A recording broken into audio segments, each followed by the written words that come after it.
कभू लगिस रहीस तब मोर जिंदगी के सबसे सुंदर सपना हस। आज सपना तो टूट गए, फिर तोर याद अब बढ़ जिंदा है।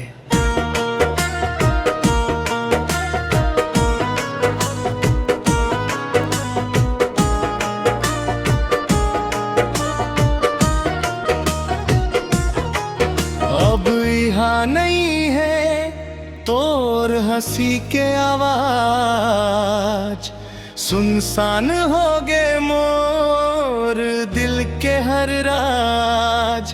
जी हाँ ते संग रही ओ जगह रोवत है, तोर बिना मोर मन रोज रोज खोवत है। अब यहाँ नहीं है ते मोर संग नहीं है, सांस चलते है फेरे जिए के रंग नहीं है। माया के डोरी टूट के बिखर गए सपना, तोर बिना लागे अधूरा है अपनापन।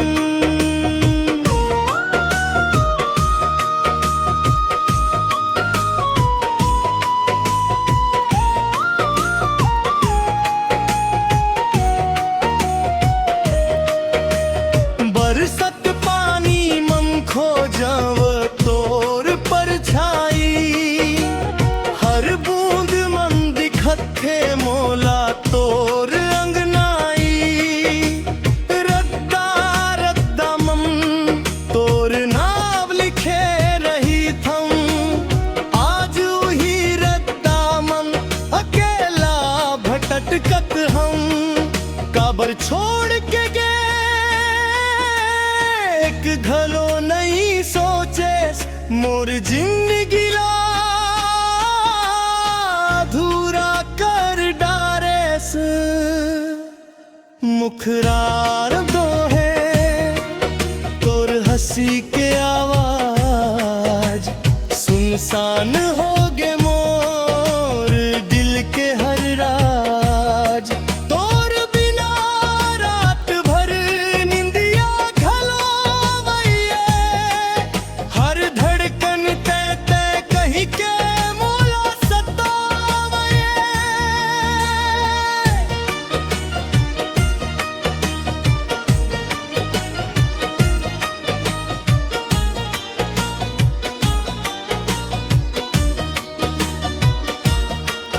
फूल झर के बगिया घलो सूना हो गे, मोर सपना के चिरई उड़े उड़े खोगे। तोर एक मुस्कान बरतर सत हवा, हर दिन तोर इंतजार मंजियत हवा। अगर लौट के अबे कभू दरवाजा खुला मिलही, मोर दिल मनते आज घलो पहली जैसने रहिबे। अब यहाँ नहीं है फिर माया जिंदा है, तोर बर मोर दिल आज घलो धरकत है। तैं खुश रही बे बस यही दुआ है, मोर कहानी मंगी मंग तैं आखिरी माया है। तोर सुरता संग मोर हर सांस चली, तै रही बे चाहे दूर, मोर माया कबू नहीं बदले।